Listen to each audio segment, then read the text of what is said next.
My stepmom locked me in the garage to control me with cruelty. I fought back in the most unexpected way. You know that moment when you realize someone doesn't just dislike you, they genuinely want to break you. I was 16 years old, shivering on a concrete floor in a pitch black garage in the middle of November, and that's when it hit me. My stepmother didn't just want to change me. She wanted to erase who I was. And the scariest part, she was willing to let me freeze to death to do it. My name is Sophia. Well, it was Sophia. For a long time, I wasn't allowed to be her anymore. This is the story of how I survived, how I fought back, and how a screwdriver and 3 English words saved my life. Let me take you back to the beginning. When I was 13, both my parents died in Moscow. I don't talk about how it happened much. It's still too painful. After they passed, I ended up in a Russian orphanage. It wasn't great, but it was familiar. I had friends there. I spoke my language. I knew who I was. Then, when I was 16, everything changed. An American couple came on an adoption tour. Their names were Margaret and David Thompson. Through a translator, they told me they wanted to give me a beautiful new life in America. They said I'd have my own room, go to good schools, and have opportunities I could never dream of in Russia. I didn't want to go. I had this gut feeling, this deep, sinking feeling in my stomach that something wasn't right. But nobody cared what I wanted. Nobody asked 16-year-old Sophia if she wanted to leave everything she'd ever known. Everyone told me I was crazy. "America?" they said. "You're so lucky." But that feeling never went away. 4 days after arriving in Ohio, Margaret sat me down at their kitchen table. She looked at me with this cold smile and said something I'll never forget, even through the translator. "You're American now. Americans don't need Russian garbage." She wasn't talking about things. She was talking about me, my language, my identity, everything that made me who I was. The first rule came immediately: English only. No Russian, not even to myself. Margaret, she insisted I call her that, not Mom, told me that immersion was the fastest way to learn. She said keeping my hold tongue would prevent me from becoming American. I tried to explain through gestures and my limited English that I only knew about 25 words. Maybe 30 if I was lucky. Margaret just shrugged. "Then I guess you'd better learn fast." And she meant it. If I spoke even one word of Russian, even just talking to myself in my room, Margaret would appear like she had some kind of radar. She'd take away meals, lock me in my room for hours, make me sit in silence until I learned my lesson. The second rule was my name. I loved my name. Sophia. It was my grandmother's name, my babushka who raised me until I was 7. It was all I had left of her, of my family, of who I was. Margaret handed me a list of American names and told me to choose one. I picked Emily because it was the shortest one on the list. I thought maybe if I picked the shortest name, it would hurt less to say. From that moment on, I was Emily. Margaret corrected me every single time I accidentally said my real name. She told everyone at their church that my name was Emily and that I was so excited to be in America. When I couldn't respond properly in English, she'd laugh and say, "She's still learning to express herself." The lie became my reality. Margaret enrolled me in the local high school without any ESL support. No English as a second language classes. No help whatsoever. Why? Because she thought special programs would make me reliant and lazy. She told the school I was fluent in English, just shy. I understood maybe one word in every 25. Maybe. I never spoke. The other kids started calling me the Russian robot. I'd sit in classes, staring at teachers' mouths moving, understanding nothing. It was like watching television with the sound off. When I came home and tried to ask Margaret for help, she'd snap, "You're not trying hard enough." Do you know what it's like to be 16 years old, in a foreign country, unable to communicate, and have the one person who's supposed to help you tell you you're just not trying? The first week, Margaret went through my suitcase and threw away everything I'd brought from Russia. There was a small stuffed bear my mother gave me, a bracelet my best friend made for me before I left, photos of my parents, letters from the other kids at the orphanage. I watched her throw it all in the garbage, every single piece of my past, every memory, every connection to who I was. I tried to tell her what those things meant to me, but I didn't have the English words. All I could do was cry and watch as she smiled and said, "You're starting fresh. You can't do that while clinging to the past." David just stood there and nodded. He always just stood there. Margaret cooked these huge American dinners every night. Meatloaf, casseroles, heavy, greasy food that made my stomach hurt. If I didn't finish everything on my plate, she'd get this look on her face, this tight, angry look, and say, "Families eat dinner together in America. You need to learn to appreciate American food." She wouldn't let me leave the table until my plate was empty, even if it took hours, even if the food went cold and started to congeal into this disgusting, greasy mass that made me want to vomit. David would come home from work, see me sitting there at 9, 10 o'clock at night with Margaret standing guard, and he'd just look away. He'd quietly go upstairs and close their bedroom door. Nobody saved me. Nobody even tried. One night, I sat at that table until midnight, choking down cold meatloaf bite by bite. When I finally finished, Margaret looked at the empty plate and said, "See, when you try, you can do anything. Maybe this teaches you perseverance." Then she wouldn't let me brush my teeth before bed. Just to be cruel? Just because she could? I started keeping a journal in Russian. It was the only way I could think in my own language, the only way I could be myself. I hid it under my mattress. Margaret found it. She must have been searching my room when I was at school. She read the whole thing. Every private thought, every moment of pain I'd written down. I'd written things like, "I hate living here. I miss home. I wish I'd never come." When I got home that day, Margaret was waiting in the living room. She was holding my journal in one hand, and her face was red with rage. She called me ungrateful. She said she'd saved me from a terrible life, and this was how I repaid her. Then she walked over to the fireplace and threw my journal into the flames. I watched it burn, watched my words, my thoughts, my language turn to ash. She said if I ever wrote in Russian again, she'd send me back. I begged her, actually begged her, to send me back, but of course, she wouldn't. Because then she couldn't control me anymore.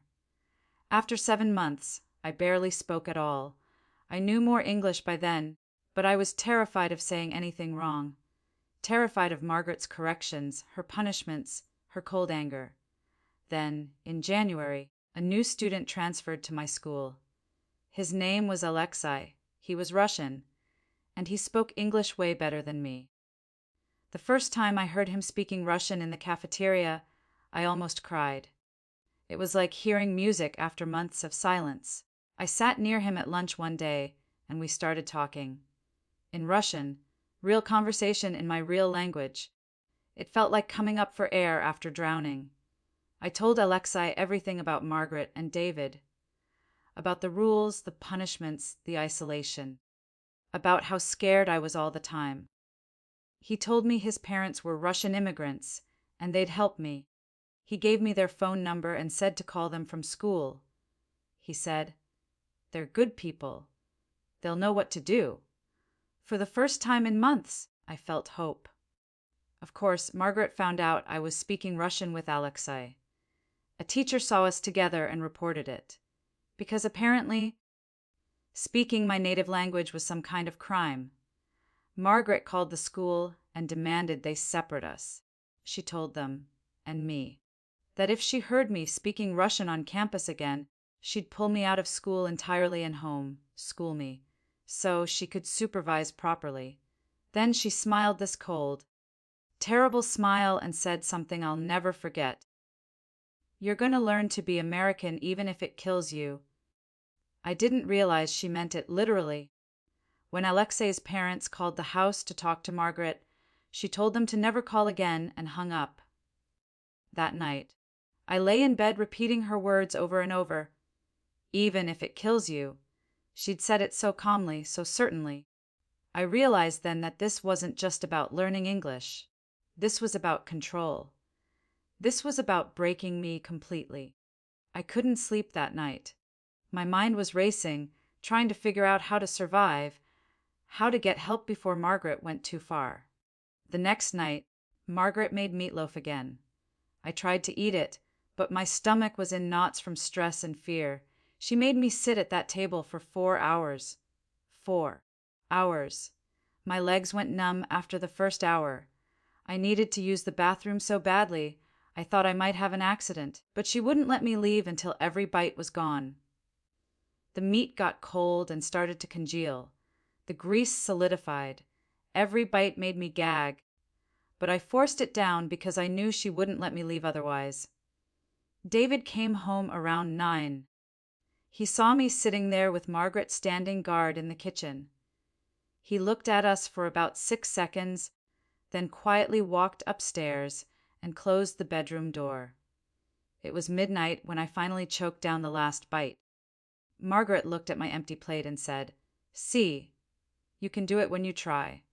Maybe this isn't about the food at all. Maybe this is teaching you perseverance." She wouldn't let me brush my teeth before bed.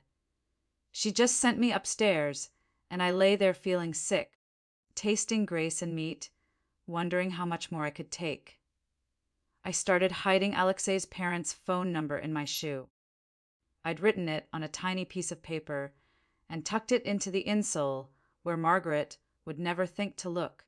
I memorized those 8 digits like my life depended on them. Because it did. But I couldn't find a way to call. Margaret watched me too closely. The phones at home were locked. I had no money, no way to get to a pay phone. Then, one morning in English class, everything went black. I hadn't eaten since that forced meatloaf dinner 2 nights before. Margaret had forgotten to make breakfast that morning. My body just gave up. The last thing I remember is my desk rushing up to meet my face. Then nothing. I woke up in the nurse's office with a juice box in my hand. The nurse was filling out paperwork, and I could see one word on the form, even though I didn't know what it meant. Malnutrition. Margaret's name was at the top of the page. When the nurse called her, I could hear Margaret's voice from across the room. Loud, angry, defensive. Margaret arrived 5 minutes later, and immediately put on this performance like she was a concerned mother. She touched my face, made sympathetic noises, and told the nurse, "Emily is just adjusting to American food. She's always been dramatic about eating. She's picky." I sat there and listened to her lie. The nurse looked skeptical. Her eyes kept moving between Margaret and me. But she didn't say anything. She didn't call anyone else. I felt another door close. Another chance for help slip away. Margaret signed some paperwork, grabbed my arm hard enough to hurt, and took me to the car. I knew I was going to pay for this later. Margaret drove home in complete silence. When we pulled into the driveway, she cut the engine but didn't move. She just sat there, staring straight ahead, her jaw clenched and her hands gripping the steering wheel so tight her knuckles turned white.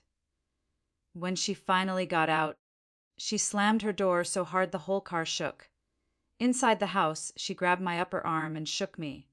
Hard, so hard my head snapped back and forth, and my teeth clicked together. Her face was inches from mine, and I could smell her perfume mixed with something that smelled like pure rage. "You humiliated me," she hissed. "That nurse thinks I'm a terrible mother because of you. Because you won't just eat like a normal person." I tried to say sorry in English, but the word came out wrong, mangled by my accent. She shook me harder. David's car wasn't in the driveway. We were alone. When she finally let go, I collapsed against the wall. She pointed upstairs and told me to go to my room. My punishment for fainting from hunger. No meals that night. I went upstairs on shaking legs and sat on my bed, looking at my arm where she'd grabbed me.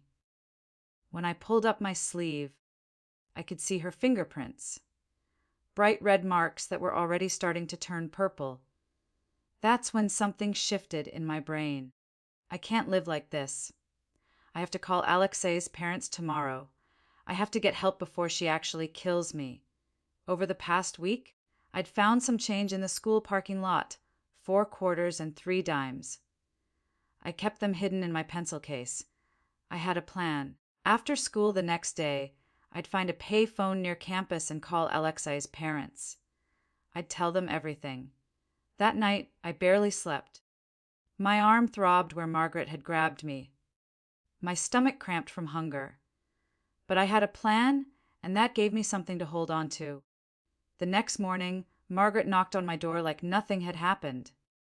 "Breakfast is ready." She called through the door, her voice completely normal. I pulled on a long, sleeved shirt to hide the bruises and went downstairs. David was reading the newspaper. Margaret had made eggs and toast. I ate even though I wasn't hungry, even though every bite felt like swallowing rocks. When I finished, I said, "Thank you," in English exactly the way she'd taught me. Margaret smiled like I was a dog who'd learned a new trick. "See, there are consequences when you don't behave, but there are rewards when you do." David grunted and turned a page of his newspaper without looking up. I kept my face neutral, finished my eggs, and waited for the bus. School that day felt like it lasted forever. In the hallway between second and third period, I spotted Alexei at his locker. I walked past him slowly and whispered in Russian without looking at him, "Pay phone. After school. Calling your parents." He froze for just a second, then nodded slightly and said under his breath, "Main Street. Gas station. 3 blocks east of school." My heart was pounding, but for the first time in weeks, I felt hope. I spent the rest of the day counting down the minutes. When the final bell rang, I grabbed my backpack and walked out of the building, trying to look calm even though my hands were shaking. I walked 3 blocks to the gas station. The payphone was outside, next to the air pump. I pulled out my coins with trembling hands and dialed the number I'd memorized. A woman answered in Russian. The sound of my language, my real language, made me start crying immediately. I told her everything. About Margaret's threats, about the food punishments, about being locked in my room, about the bruises on my arm, about how David just stood there and did nothing. I told her I was scared Margaret would pull me out of school, and I didn't know what to do. The woman listened without interrupting. When I finally stopped talking, she said in the kindest, firmest voice, "We'll call your school tomorrow. We'll make sure someone knows what's happening." I thanked her in Russian and hung up. For the first time in months, I felt lighter, like maybe there was a way out of this nightmare. Then I turned around and saw Margaret standing 15 feet away next to her car. I don't know how long she'd been there. I don't know how much she'd heard. My entire body went cold. Margaret didn't say anything at first. She just stared at me with this blank expression that was somehow worse than her anger. Then she walked slowly toward me. Each step felt like it took forever. When she finally stood in front of me, she looked down and said in this eerily calm voice, "Get in the car." I walked to her car on legs that didn't feel like mine. I got in the passenger seat. She got in the driver's seat and started the engine. The drive home was completely silent. Margaret's knuckles were white from gripping the steering wheel. Her jaw was clenched, so tight I could see a muscle twitching in her cheek. She didn't look at me. Didn't say a word, just drove. That silence was more terrifying than any of her anger had ever been. When we got home, Margaret went straight to my room. She dumped out my backpack onto my bed. Books, papers, pencils everywhere. She searched through everything, every pocket of my backpack, my pencil case, my desk drawers. Then she knelt down and picked up one of my shoes from the floor. She ripped out the insole and found the tiny piece of paper with the phone number on it. She held it up and looked at me. "Did you really think you were smarter than me?" Her voice was quiet, controlled. That made it so much worse. She grabbed my arm, right over the bruises from yesterday, and dragged me downstairs. I tried to pull away, but she was too strong. We passed David in the kitchen. He was home early from work. He looked up, eyes wide, as Margaret dragged me past him.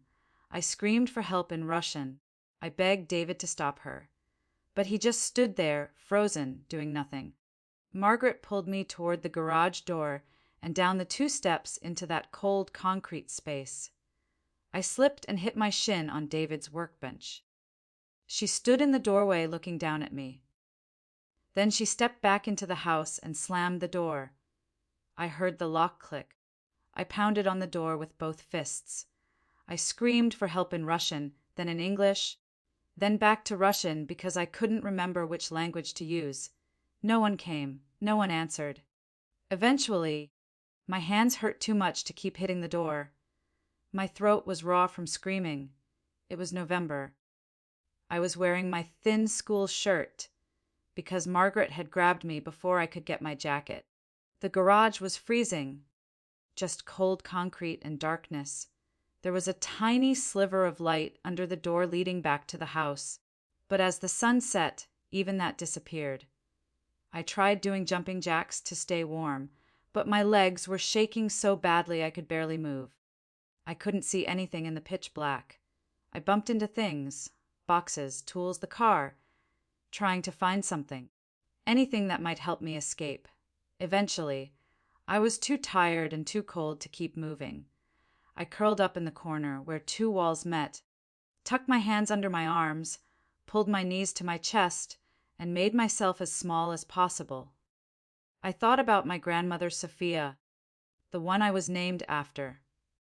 I wondered if she could see me from wherever dead people go, if she knew her granddaughter was locked in a garage in America, freezing and alone. That thought made me want to cry, but I was too cold, too tired.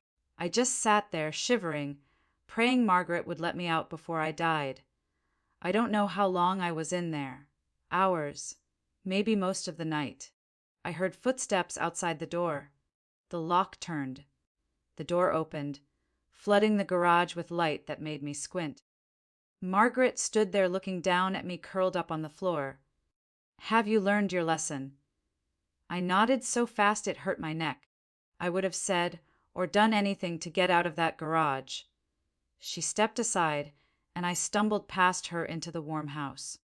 My legs almost gave out on the stairs. I thought I'd finally get to rest, to warm up under my blankets. But when I got to my room, Margaret stripped the blankets off my bed and left without a word. I lay down on the bare mattress, still cold, still shivering, and curled up the same way I had in the garage. I was so exhausted I fell asleep despite everything. The next morning, I woke up with a sore throat and a cough. My whole body ached. I felt dizzy just sitting up. Margaret came to my door, took one look at me, and knew I was sick. I heard her on the phone downstairs a few minutes later. She was calling the school to tell them I wouldn't be coming in, that I had just a little bug. I lay on that bare mattress all day, alternating between shivering and sweating, coughing until my ribs hurt. Margaret brought me soup once, which was shocking. But I realized why when she announced she'd called the school again. "I told them we're starting home, school next week," she said with a smile. My stomach dropped. This was it. She was going to isolate me completely. No school, no Alexei, no chance for help. She was turning the house into a prison, and I was the only inmate. That afternoon, while Margaret was at the grocery store, her weekly trip always on the same day, I sneaked downstairs to try the kitchen phone. No dial tone. I followed the cord and realized Margaret had completely unplugged it from the wall and taken the cord with her. I checked the living room phone. Same thing. Unplugged, cord gone. Then I noticed the windows. Every single first-floor window now had new locks. locks that required a key. I looked out the living room window at the street, at freedom just on the other side of the glass. That's when I heard Margaret's car pulling into the driveway. I barely made it back upstairs before she came in. She saw me near the top of the stairs. She set down her grocery bags and smiled that cold smile that made my blood freeze. "I talked to the school," she said calmly. "Everything's approved. You start school on Monday, so you won't need to go back to school at all. My last connection to the outside world, gone." Monday morning, I heard the phone ring downstairs. I crawled to the top of the stairs to listen. It was Hannah, the school counselor who tried to help me when I first started. Margaret's voice was calm at first. "Emily has the flu. She'll be fine in a few days." But then Hannah must have said something that made Margaret's whole body go stiff. I heard words like truancy laws and paperwork requirements and school protocols. Margaret's knuckles turned white gripping the phone. She wasn't smiling anymore. When she hung up, she immediately called someone else. The school administration, from the sound of it. She was trying to stay calm, but I could hear the anger underneath. Withdrawal documents. School clearance. What do you mean 48 hours? The school was making her wait. They were requiring me to come in for some kind of evaluation. I had a window, a tiny one. Maybe 3 days before she could pull me out completely. The next morning, Margaret drove me to school herself. She didn't drop me at the door like usual. She parked and walked me inside, all the way to my first class. In the parking lot, she leaned close and said in that calm, terrifying voice, "If you say anything to anyone, anything at all, I promise you'll regret it." I believed her. She stopped my teacher in the hallway and said, "Emily is still recovering from being ill. If she seems unwell, please send her to the nurse." The teacher agreed. Margaret looked at me one more time, a look that said, "Remember what I told you," then left. I sat at my desk feeling that warning pressed down on me like a weight on my chest. But I also knew something Margaret didn't. I had 72 hours. 3 days to get help before she locked me away forever. At lunch, I sat alone at my usual table. I saw Alexei across the cafeteria. He walked past my table and dropped something onto my tray without stopping. Under the table, my hands shaking, I unfolded a piece of paper the size of a postage stamp, written in tiny Russian letters. "My parents called the school yesterday. Talked to someone named Hannah. She's your counselor. She knows something's wrong." My heart jumped. Hannah knew. Someone knew.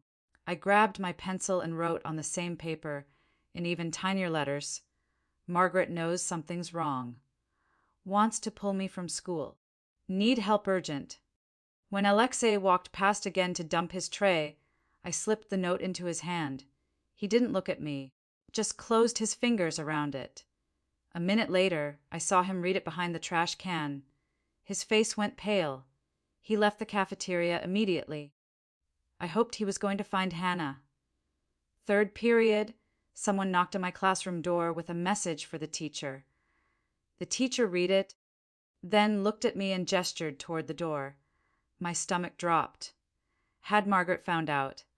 I walked through the empty hallways, my footsteps too loud on the tile floor. The office secretary smiled and led me down a hallway to Hannah's door. Hannah was waiting inside. She gestured to a chair, and I sat down, clutching my backpack to my chest like a shield. She pulled out a piece of paper and showed me something written in phonetic Russian. Clearly run through some kind of translation program. She pointed to a phrase on the paper. I sounded it out. "I need interpreter." Hannah had done her research. She was trying to tell me she could get someone who spoke Russian to help me communicate. I tried to repeat the phrase in English. My accent was thick, the words awkward in my mouth, but I managed it. Need interpreter. 3 words. 3 words that might save my life. Hannah wrote something on her notepad, then showed me a calendar. She pointed to Friday, 4 days away. then made a phone gesture. She was saying an interpreter was coming in 4 days. But 4 days felt like forever. Margaret wanted me out in 3 days. I couldn't wait 4 days. I must have looked panicked because Hannah quickly wrote something else and circled a different date on the calendar. Tomorrow. She held up 2 fingers. Maybe she was saying the school could delay my withdrawal for 2 more days. 2 days until the interpreter arrived. 2 days to survive. That night at dinner, Margaret was in an unusually good mood. She served meatloaf and mashed potatoes while chatting with David about church activities. Then she looked at me and smiled. There's a special service on Sunday. They're going to recognize families who've done adoption work. They're honoring us for bringing you to America. My stomach turned. She was going to parade me in front of her church friends, showing everyone what a saint she was for rescuing me. But then I realized something important. She needed me to look good for that recognition. She couldn't have me showing up bruised or starving or scared in front of all those people, which meant I had a few more days where she'd have to keep me presentable. A few more safe days. I forced myself to eat the terrible meatloaf. When I finished, Margaret smiled like she'd won something. Sunday morning, Margaret laid out a dress on my bed. A pink dress with white flowers, a tight collar, sleeves that itched. Nothing I would ever choose to wear.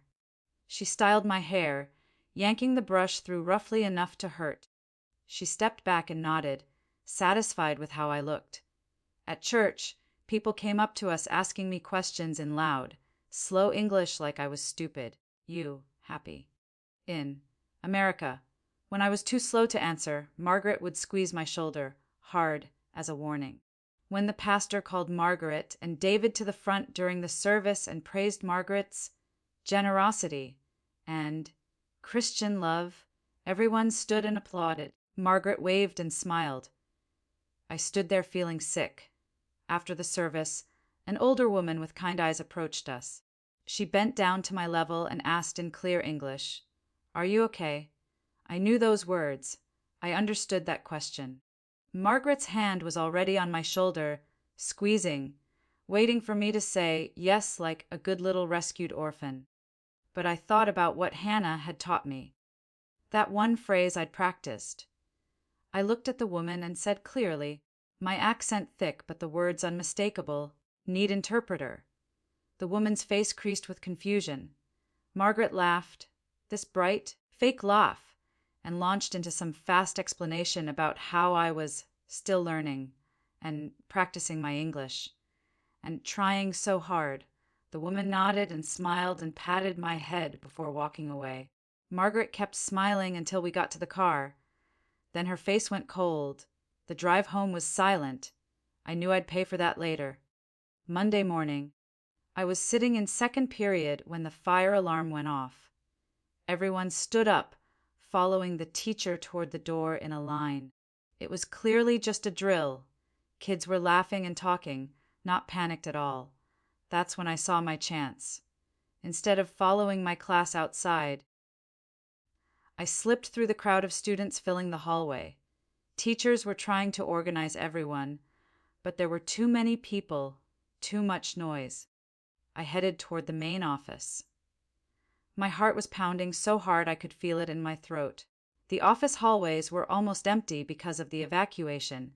I didn't knock on Hannah's door. I just pushed it open.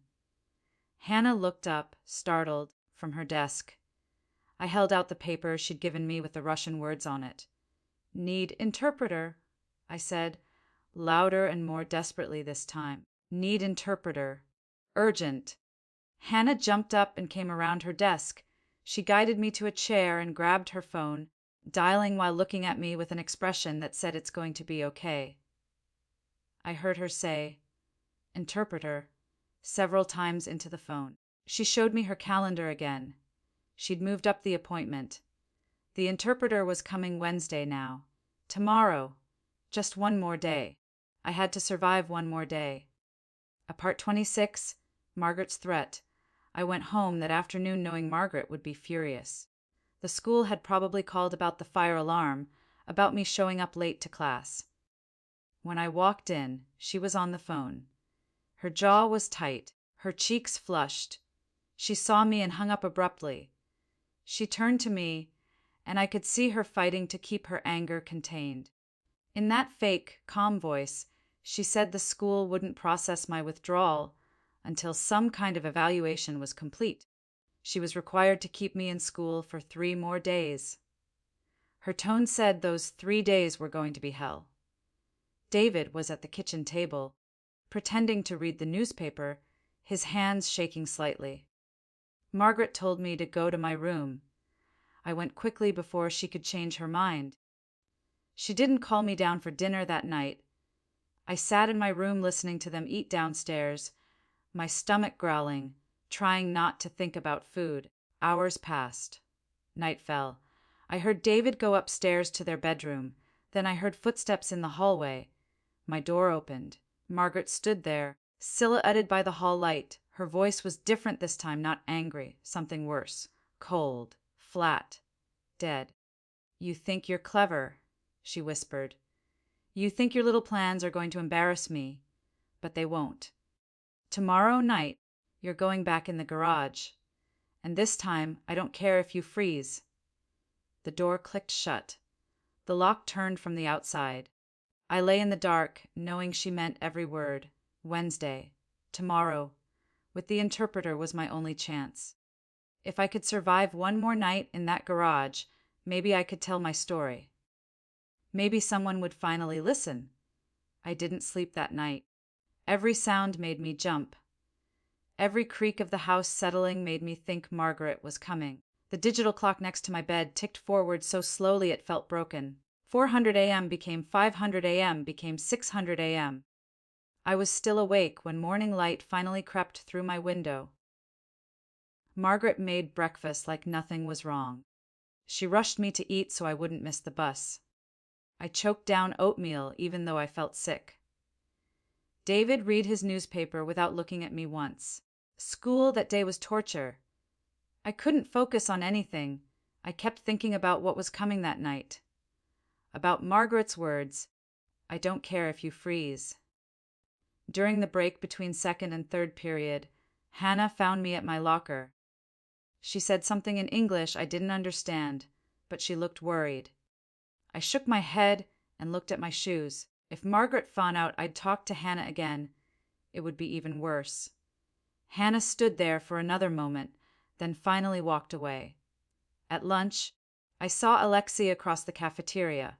He mouthed something in Russian, probably asking if I was okay, but I couldn't respond. Teachers were watching. The afternoon dragged on forever. Every class felt 4 hours long. When the final bell rang, I walked to the bus with my backpack feeling like it weighed 100 pounds. The bus ride home was too short. I wanted it to break down, get stuck in traffic, anything to delay what was coming. But it arrived right on time. I had to get off. Walking up the driveway felt like walking through water. Margaret was making dinner when I came in. The smell of meat made me feel sick. She pointed to the stairs without saying a word. I went to my room and waited. Hours passed. David came home from work. I heard them eating dinner downstairs. Nobody called me to join them. As the sun set outside my window, the room got darker. I didn't turn on the light. I didn't want to draw attention. I sat in the dark and waited for what I knew was coming. Around 800, I heard footsteps on the stairs. They stopped outside my door. The knob turned. The door opened. Margaret stood there in the dim hallway light, looking at me. "Come downstairs," she said in that calm, dangerous voice. She walked me through the kitchen. David was sitting at the table with his newspaper. He didn't look up as we passed. Margaret opened the garage door. Cold air rushed in. She pointed into the darkness. "Get in." My body wouldn't move. I couldn't make myself step into that freezing black space again. So she grabbed my shoulder, the bruised one, and shoved me forward. I stumbled down the steps. The door slammed behind me. The lock clicked. I was alone in the cold and the dark again. The concrete floor was so cold I could feel it through my thin socks. My eyes adjusted slowly to the darkness. I could see the outlines of things, shelves with tools, cans of paint, Mark's workbench. My breath came out in white clouds.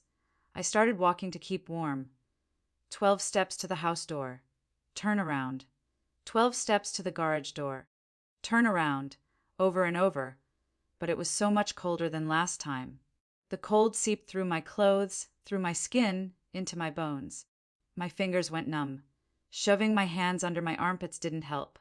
An hour passed, maybe 2. Time felt slippery. My toes went numb.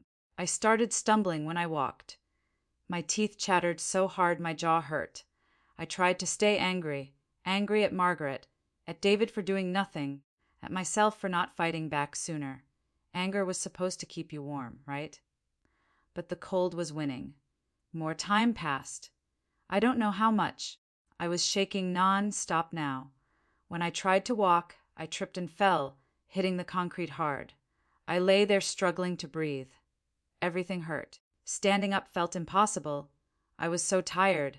I wanted to sleep, but some instinct told me if I fell asleep, I might not wake up. I forced myself to walk again. 12 steps, turn. 12 steps, turn. Slower now. My brain was foggy. Then I bumped into something in the dark. David's workbench. Something rolled off when I hit it. I reached down with my numb fingers and picked it up. A screwdriver. In my cold, confused brain, an idea formed. I stumbled to the door that led back into the house. With hands that barely worked, I tried to wedge the screwdriver into the crack between the door and the frame where the lock was. I pushed, pried. Nothing happened. I tried harder, but the screwdriver kept slipping. My hands were shaking so badly I could barely hold it. I stopped, took a breath, tried again. This time, I wedged it in deeper and pushed with everything I had. Something cracked. The door frame splintered slightly. I pushed harder. The lock clicked. The door opened. Warm air from the house hit me, and I almost cried with relief. I didn't think about what would happen next. I just moved. Through the kitchen. Past the living room where David was asleep on the couch.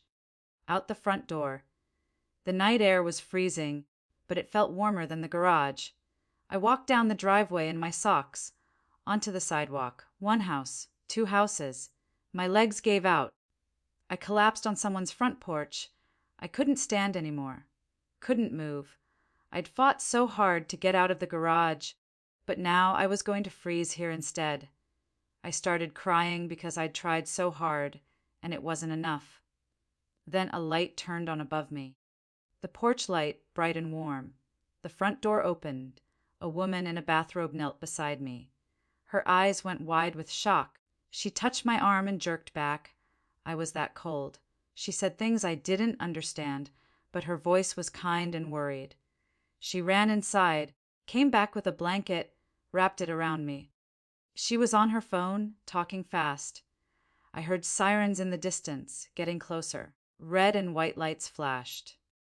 People in uniforms were suddenly around me, lifting me onto a stretcher, piling blankets on top of me. The blankets were warm, so warm. I closed my eyes and let the warmth sink into my frozen body. They took me to the hospital, wheeled me into a bright room. A doctor listened to my heart, looked in my eyes. Nurses took my blood pressure. They gave me something warm to drink. My hands were so numb I couldn't hold the cup, so a nurse helped me. It tasted good. Sweet, it soothed my raw throat. People kept asking me questions I didn't understand. I repeated the same 3 words over and over. Interpreter. Wednesday. School. A woman with a clipboard wrote something down. She showed me her phone where she'd typed Hannah and the school's name. My heart jumped. They were calling Hannah. Hannah could explain about Ivan, about the interpreter appointment tomorrow. More people came in. Police officers with serious faces and notepads. They tried to talk to me, but I couldn't understand them. I remembered the paper Hannah had given me. It was still in my pocket, crumpled and damp, but readable. I showed it to the police. One of them looked at it, looked at me, and made a phone call. A man in regular clothes came in. He sat next to my bed and spoke softly. He pointed to himself. Elliot. He showed me his watch and held up 5 fingers.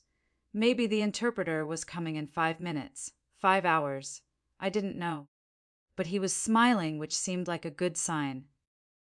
15 minutes later, a tall man with gray hair and glasses came in carrying a briefcase. He looked at me and spoke Russian. Real Russian, my language. I started crying before I could stop myself. He rushed to the bed and sat down. He said his name was Ivan, and he was here to help me. He said I was safe now, and I could tell him everything. And I did. In Russian, in my own language, I told him about Margaret and the rules. About the food punishments and being locked in my room. About her throwing away everything from Russia and burning my journal. About her threats to pull me out of school. About how she said becoming American would kill me if that's what it took. I told him about last night in the garage, about being so cold I thought I'd die, about the bruises on my arm and shoulder, about how David just stood there and did nothing. I cried while I talked, but I had to get it all out. Ivan took notes the whole time. His face got more and more serious as I spoke. When I finally ran out of words, he sat there for a moment, then started translating everything I'd said to Elliot and the police officers. I watched their faces change as Ivan talked. Elliot's jaw clenched. He typed furiously on his laptop. The police officers looked angry. Ivan turned back to me and asked in Russian, "Did Margaret ever hit you?" I showed him the bruises on my arm and shoulder, purple and yellow now. I told him about her grabbing me, shaking me, shoving me into the garage. More notes. More translation. Then Elliot spoke, and Ivan translated his words into Russian. "I work for Child Protective Services. We're getting an emergency protection order. You won't have to go back to Margaret and David's house. You'll never have to see them again, unless a court orders it, and I don't think that will happen." I couldn't believe what I was hearing. I wasn't going back. I was safe. Elliot explained through Ivan that I'd be placed in a temporary foster home while they investigated. He promised I'd be safe, that they'd take care of me, that Margaret and David couldn't get to me. He said I'd have to go to court eventually, but Ivan would be there to interpret. Everything would be explained to me in Russian. I nodded, overwhelmed. I couldn't quite believe this was real. Ivan gave me his card with his phone number on it. He said I could call him anytime, if I needed an interpreter, if I felt scared, if I just needed to hear Russian. "I'll check on you in a few days," he promised. Having that card made me feel less alone. By late afternoon, they said I could leave the hospital. Elliot drove me to a small house with a porch and window boxes. A woman answered the door, gray hair, glasses, wearing pants and a sweater. She smiled at me and spoke in English. Ivan translated through Elliot's speakerphone. "This is Rachel. She's fostered kids before, including kids from other countries. She knows you need time to adjust. She won't rush you." Rachel's house smelled like cookies. The living room had a couch and a TV. The kitchen had a normal-sized table, not like Margaret's formal dining room. Rachel showed me upstairs to a small bedroom. It had a bed with a blue blanket, a desk, and a window that looked out on the street. Then Rachel showed me something that made me start crying again. The door had a lock, a simple button lock on the inside. She demonstrated how it worked. Push to lock, turn to unlock, while Ivan translated. "This is your room," Rachel said through Ivan. "Your space. You control the lock.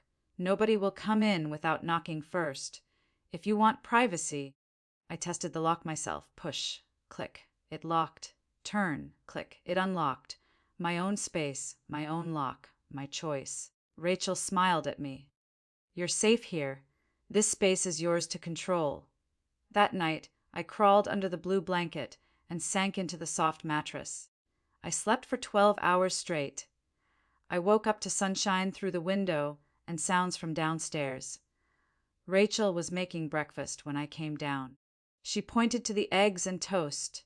Normal portions, not huge amounts of food, then pointed to me and the food and shrugged, like, "Do you want this?" I sat down and started eating, slowly, carefully, waiting for her to get angry or take the plate away. She just sat across from me drinking coffee and looking at her phone. When I was full, I stopped eating. Even though there was still food on my plate, Rachel looked at the plate, looked at me, and just nodded. She took the plate without saying anything about waste or making me finish. I sat there waiting for the punishment that never came. Over the next few days, I learned what normal looked like. When Rachel made food I didn't like, she offered something else without getting upset. One night she made chicken with a texture I couldn't handle. I expected her to force me to eat it, but instead she made me a sandwich, just like that.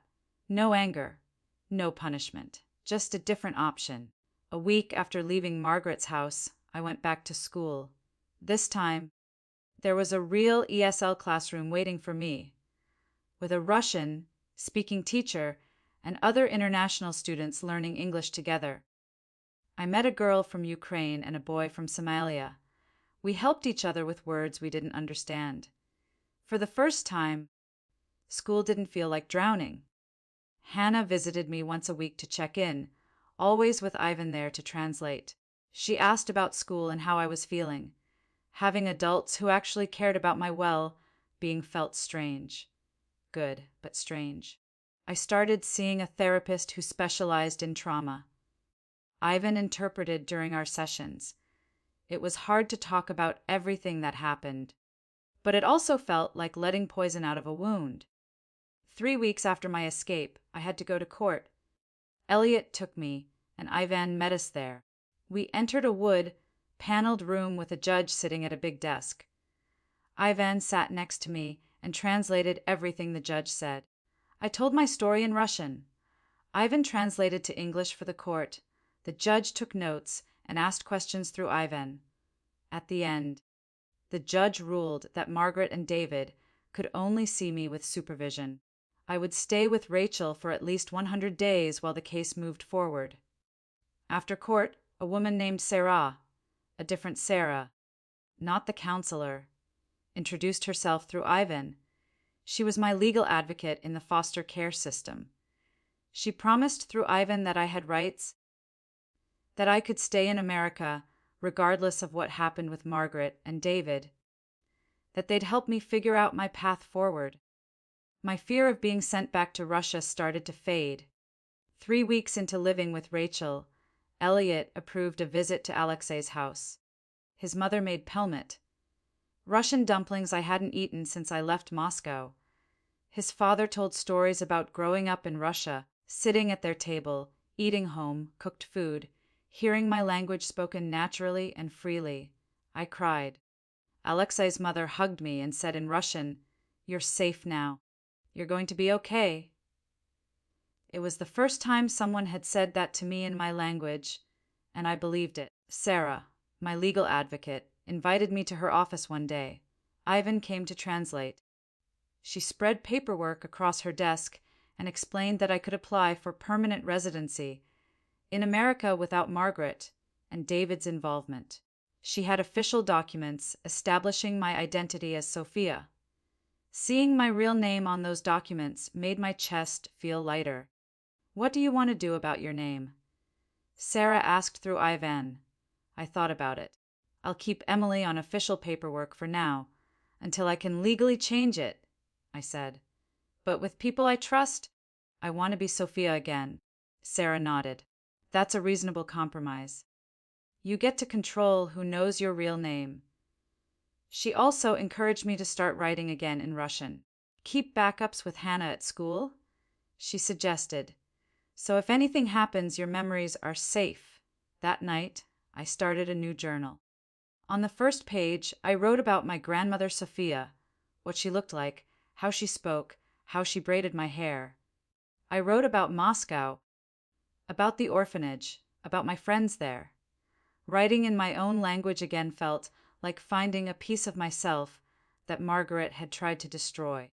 2 months after I left Margaret's house, Elliot came to visit with news about the investigation. Through Ivan, he explained that Margaret and David were being charged with child abuse and neglect. The evidence was overwhelming. My medical records from the hospital, the bruises, my testimony from Alexei's parents, from Hannah, from the neighbor who found me on her porch. They'd also investigated Margaret's church. While the church leadership claimed they didn't know what was happening, some members admitted they'd had concerns but didn't want to interfere.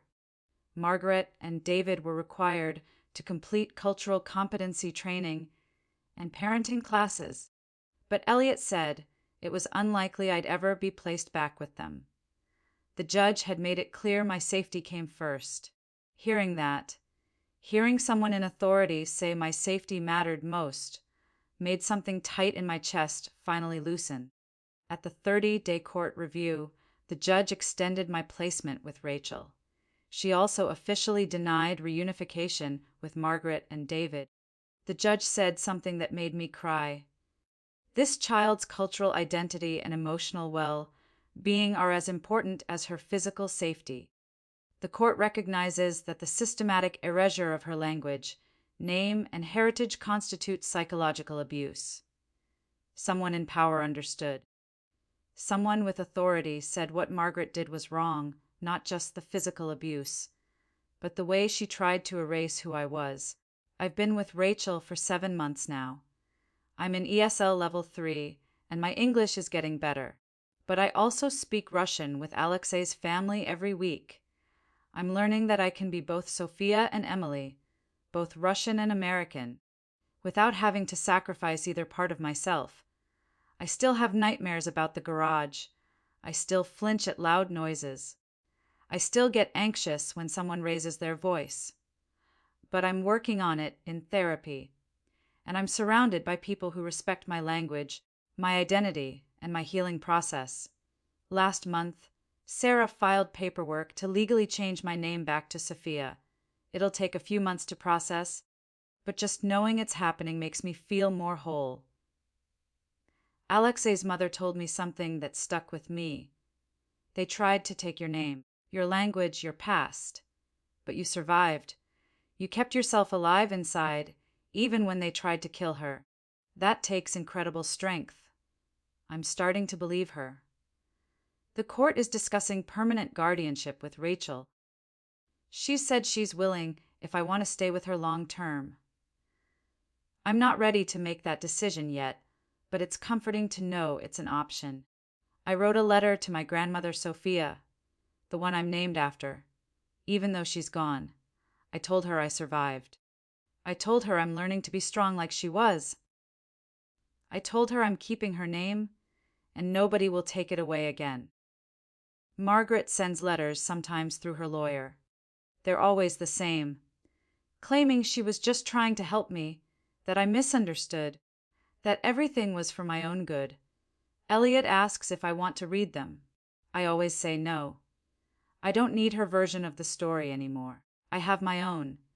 I wish I could say everything's perfect now. It's not. I still struggle with English sometimes. I still have panic attacks when I feel trapped. I still have days where I can barely get out of bed because the trauma feels too heavy. But I also have days where I laugh with Alexei at lunch, where I help younger ESL students with their homework, where Rachel makes my favorite foods, and I feel safe in my own room with my own lock. The future is still uncertain. The court case is ongoing. My immigration status is complicated. I don't know exactly where I'll be in a year or 5 years. But I know this, I'm Sophia. I speak Russian and English. I survived something I shouldn't have had to survive. And I'm learning that survival isn't the end of the story. It's just the beginning of rebuilding. Final message. If you're going through something like this, if someone is trying to erase who you are, control you through fear, isolate you from help, please know this asking for help is not weak. Using the words you have, even if they're only 3 words like need interpreter, can save your life. There are people who will listen. There are people who will believe you. You just have to find them, and sometimes that means being brave enough to ask. I asked 3 words in broken English, and it changed everything.